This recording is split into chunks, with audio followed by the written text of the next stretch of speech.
അപ്പോൾ എല്ലാവർക്കും നമസ്കാരം. Hello guys. അപ്പം നമ്മൾ ഏകദേശം 4:30 ഇവിടെ എത്തിയിട്ടുണ്ടായിരുന്നു കേട്ടോ. അപ്പം സ്റ്റാർട്ട് ചെയ്തപ്പോഴേക്കും പ്രസംഗവും കാര്യങ്ങളൊക്കെ സ്റ്റാർട്ട് ചെയ്ത് പ്രോഗ്രാം സ്റ്റാർട്ട് ചെയ്തിട്ടില്ല ഇതുവരെ. കാരണം അവിടുത്തെ ഒരു ചെറിയ പ്രസംഗമൊക്കെ നടക്കുന്നേ ഉള്ളൂ. അപ്പം നമ്മൾ വെയിറ്റിങ്ങും കാര്യങ്ങളൊക്കെയാണ്. നമുക്ക് കോഡ് നമ്പർ കിട്ടിയിരിക്കുന്നത് 19 അങ്ങനെ ലോട്ടൊക്കെ ഇട്ട് സെറ്റായി. കഴിഞ്ഞ വട്ടം നമുക്ക് ഒന്നാമതാണ് കിട്ടിയെങ്കിൽ ഇപ്രാവശ്യം നമുക്ക് കുറച്ച് താമസിച്ചാട്ടോ കിട്ടിയത്. കുറച്ച് ക്രൈറ്റീരിയ, കാരണം മത്സരമായതുകൊണ്ട് കുറച്ച് ക്രൈറ്റീരിയ നമുക്കുണ്ട്. അതെന്തൊക്കെയാണെന്ന് പറയാം. വേഷം കഴിവതും ഇനി മുതൽ നമ്മൾ ഇന്നത്തെ ഇത് നോക്കുന്നില്ല, ഇനി മുതൽ തനതായ കേരളീയ വേഷം തന്നെ മത്സരത്തിന് ഉപയോഗിക്കാൻ ശ്രമിക്കുക. കാരണം കൈകൊട്ടിക്കളി നമ്മുടേതാണ്, നമ്മുടെ തനതായ വേഷം തന്നെ കൈകൊട്ടിക്കളിക്ക് ഉപയോഗിക്കുക. രണ്ടാമത് അവതാരകരുടെ യോജിപ്പ്. അതിനുള്ള മാർക്ക് എന്ന് പറയുന്നത് അവതാരകരുടെ യോജിപ്പ് എന്ന് പറഞ്ഞാൽ നിങ്ങളുടെ ഗ്രൂപ്പിന്റെ യോജിപ്പാണ്.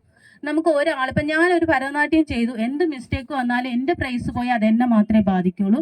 പക്ഷെ നിങ്ങൾ ഗ്രൂപ്പായിട്ട് കളിക്കുമ്പോൾ സംഘനൃത്തം ആയിരുന്നാലും തിരുവാതിര ആയിരുന്നാലും കൈകൊട്ടിക്കളി ആയിരുന്നാലും ഒരു 10 പേരിൽ ഒരു 8 പേര് നല്ല പെർഫോമൻസ് കാഴ്ചവെച്ചു. പക്ഷെ ഒരാൾ തെറ്റിച്ചാൽ അവിടെ പോകും. അതാണ് അവതാരകരുടെ യോജിപ്പ്. അതിനാണ് അടുത്ത 20 മാർക്ക്. പിന്നെ അവതരണം എന്ന് പറയുമ്പോൾ നല്ല വൃത്തിയായിട്ട് നല്ല ഭംഗിയോടുകൂടി ചിരിച്ച് നല്ലതായിട്ട് സ്റ്റേജ് യൂസ് ചെയ്യും. നിങ്ങൾക്ക് ഇത്രയും സ്റ്റേജ് ഉണ്ട് എന്നും പറഞ്ഞ് ഒരുപാട് പുറത്തേക്ക് പോകാൻ പറ്റില്ല. കാരണം നമുക്ക് രംഗബോധം എന്ന് പറയുന്ന ഒരു സാധനമുണ്ട് നമ്മുടെ ഉള്ളിൽ ഇത്ര ഇതിനകത്ത്.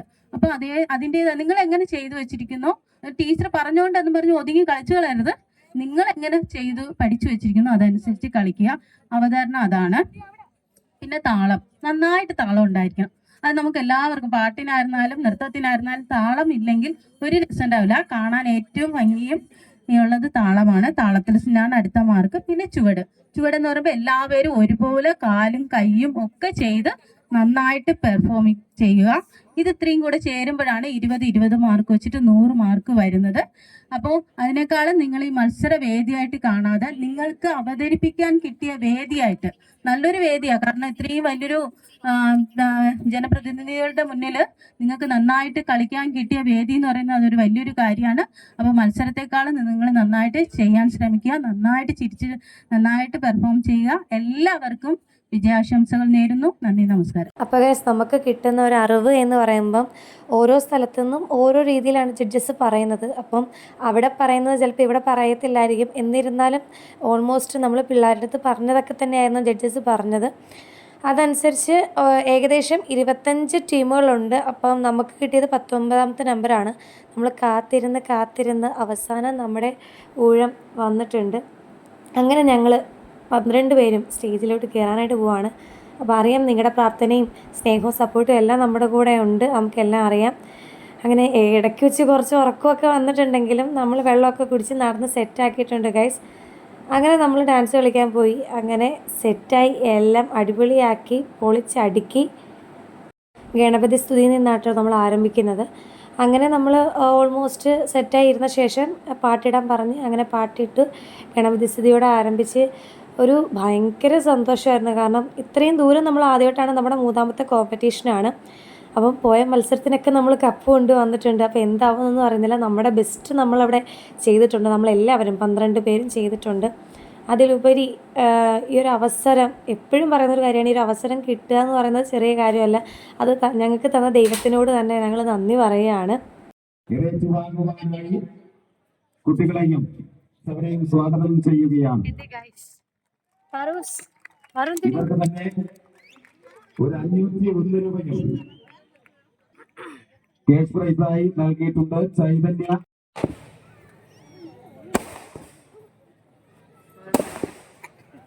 അങ്ങനെ നമ്മൾ ഒട്ടും പ്രതീക്ഷിക്കാതാണ് കേട്ടോ ഈ കാര്യങ്ങളൊക്കെ കാണുന്നത്. സംഭവം എനിക്കിച്ചിരി പേടിയാണെങ്കിലും ആ സമയത്ത് എന്തോ ഞാൻ കസേര തന്നെ ഇരിക്കുവാണ്. വലിയ പേടിയൊന്നും ഇല്ലായിരുന്നു, എന്തോ ഒരു ധൈര്യം കൂടെ ഉണ്ടായിരുന്നു.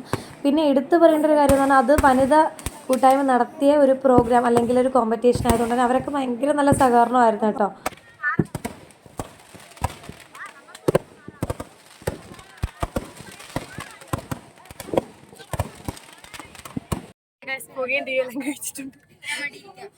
പിള്ളേർക്ക് ജീവനോടുണ്ട്, ഞങ്ങൾ ചത്തില്ല.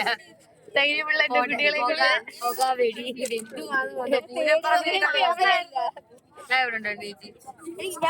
വെടിക്കെട്ടിന് ശേഷം റിസൾട്ട് പറയുന്നതായിരിക്കും. അപ്പൊ നമ്മൾ അതിനുവേണ്ടി കാത്തിരിക്കും.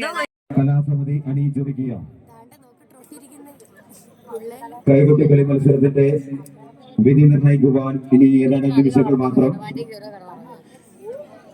ഈ കൈകൊട്ടി കളി മത്സരം ആദ്യം മുതൽ തന്നെ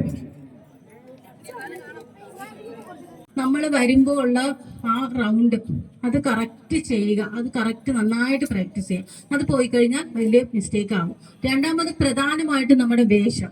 മത്സരത്തിന് നമുക്ക് അമ്പലത്തിലൊക്കെ ചെയ്യുമ്പോൾ അല്ലാത്ത വേഷങ്ങൾ ഉപയോഗിക്കും. കാരണം അവിടെ നമ്മൾ ടീമും ആയിരിക്കും അവിടെ കളിക്കാനുണ്ടാവുക. എല്ലാവർക്കും കാണികൾക്ക് കണ്ണിന് കുളിർമ ഏൽക്കാൻ വേണ്ടിയിട്ട് മാത്രം നമുക്ക് അതങ്ങനെ ഉപയോഗിക്കാം. പക്ഷെ മത്സരത്തിന് നിങ്ങൾ ചെയ്യുമ്പോൾ എല്ലാം തനതായ വേഷം തന്നെ, അതായത് സെറ്റും കൊണ്ടും അതിന്റെ ബ്ലൗസ് തനതായ രീതിയിൽ തന്നെ നിങ്ങൾ ചെയ്യുക. വലിയ മേക്കപ്പ് അതിൽ വേണ്ട, കെട്ടും ഇതൊന്നും ആയിട്ടൊന്നും വരേണ്ട. അത്യാവശ്യം എന്തെങ്കിലും നല്ല രീതിയിൽ ചെയ്യുക. നമ്മുടെ ആ സ്റ്റൈലിൽ തന്നെ, മത്സരം ആയതുകൊണ്ടാണ് പറയുന്നത്, അങ്ങനെ തന്നെ ചെയ്യുക. അതുപോലെ തന്നെ പൂവൊക്കെ, മുല്ലപ്പൂ മത്സരത്തിന് വരുമ്പോൾ കഴിവതും പൂവടക്കം പ്ലാസ്റ്റിക് ഒക്കെ ഒഴിവാക്കി ഒറിജിനൽ തന്നെ ഉപയോഗിക്കുക. കോസ്റ്റ്യൂമിന്റെ അനുസരിച്ചുള്ള ഓർണമെന്റ്സ് നിങ്ങൾക്ക് ചെയ്യാം. പിന്നെ പ്രോപ്പർട്ടീസ് ആണ്. നിങ്ങൾ പ്രോപ്പർട്ടീസ് ഉപയോഗിക്കുമ്പോൾ കഴിവതും നമ്മുടെ അമ്പലത്തിൽ ഉപയോഗിക്കുന്ന പ്രോപ്പർട്ടീസ് ഇവിടെ ഒഴിവാക്കുക. കൈകൊട്ടി കളിക്ക് തന്നെ പ്രാധാന്യം കൊടുക്കുക. കൈകൊട്ടി കളി മത്സരമല്ലേ, അപ്പൊ കഴിവതും അതിന് തന്നെ പ്രാധാന്യം കൊടുത്ത് അതിന്റെ പ്രോപ്പർട്ടീസുകൾ, കാരണം പ്രോപ്പർട്ടീസ് ഉപയോഗിക്കുമ്പോഴുള്ള പ്രശ്നം എന്ന് പറഞ്ഞാൽ ഇനിയിപ്പോ മത്സര വേദികളിൽ മറ്റ് മത്സരം പോലെ തന്നെ കൈകൊട്ടി കളി മാറിക്കഴിഞ്ഞു. ഒരു വേപ്പല ആയിരുന്നാൽ പോലും അത് ചവിട്ടി കളിക്കാം. കാരണം വേപ്പല എന്ന് പറഞ്ഞാൽ ദേവി കുടികൊള്ളുന്നു എന്ന് വിശ്വാസമുള്ളവരാണ് നമ്മൾ അതിനകത്ത്. അപ്പൊ അത് ചവിട്ടി കളിക്കാനും ഒരു സാധനം തന്നെ ശൂലമൊക്കെ ആയിരുന്നാലും കൊണ്ടുവന്ന് വെച്ചിട്ട് അതിൽ ചവിട്ടാനോ തറയിൽ വെക്കാനോ, പ്രധാനമായിട്ടും ദൈവങ്ങളെ കൊണ്ടുവന്ന് തറയിൽ വെക്കാൻ പാടില്ല. ഇത് ഞങ്ങൾക്ക് മത്സരത്തിനുള്ളതാണ്. ഞങ്ങൾ സ്ഥാനം പറയുകയാണ്. കോഡ് നമ്പർ 020 6ാം സ്ഥാനത്തേക്ക് വന്നിരിക്കുന്നു. 5th വന്നിരിക്കുന്നത് കോഡ് നമ്പർ 014 and 4th വന്നിരിക്കുന്നത് കോഡ് നമ്പർ 002 and 3rd വന്നിരിക്കുന്നത് code number 016 and second prize code number 019 Bhagat bhajan Ashtamangalam Punalur.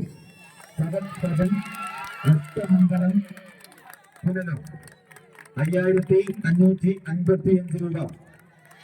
Shri Sumesh Deva construction Nandiyode sponsor ചെയ്തിട്ടുള്ള 5555 രൂപയും ശ്രീ വിവേകാനന്ദ ഫയർവർക്സ് നവതാര സ്പോൺസർ ചെയ്തിട്ടുള്ള എവറോളിംഗ് ട്രോഫിയും. ഈ എവറോളിംഗ് ട്രോഫി നൽകുവാൻ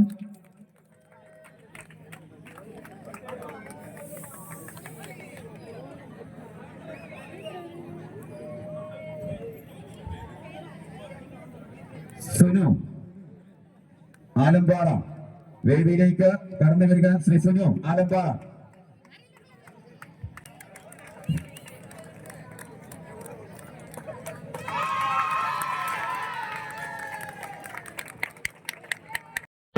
ട്രോഫിയും സംഘാടക സമിതിയിലെ മുഴുവൻ അംഗങ്ങളും പങ്കെടുത്തു.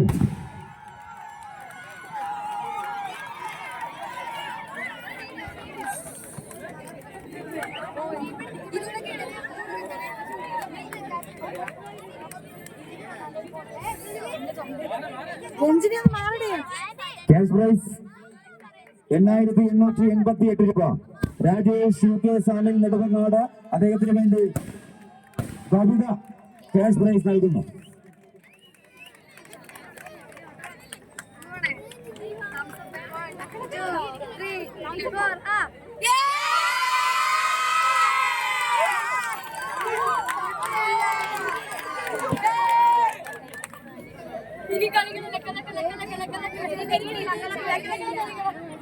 അടുത്തത്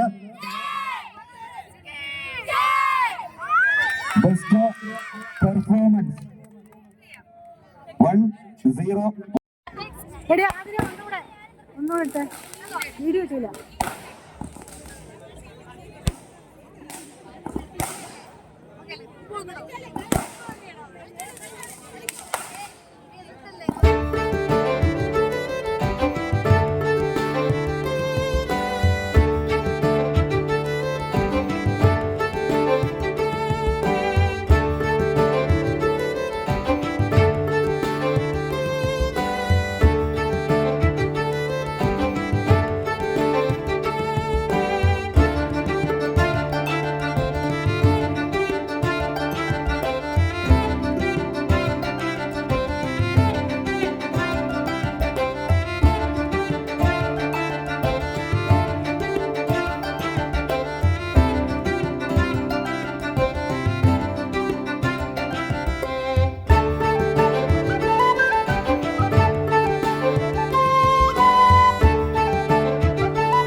ഗൈസ് ഇത്രയേ ഉള്ളൂ. നമ്മൾ കപ്പും കൊണ്ട് വീട്ടിൽ പോവാണ്. എന്താണെങ്കിലും നമ്മൾ ഈ ഒരു കോമ്പറ്റീഷന് കപ്പ് എടുത്തിട്ടുണ്ട്. അപ്പോൾ നമ്മൾ പിള്ളേരെല്ലാം ഹാപ്പിയാണ്.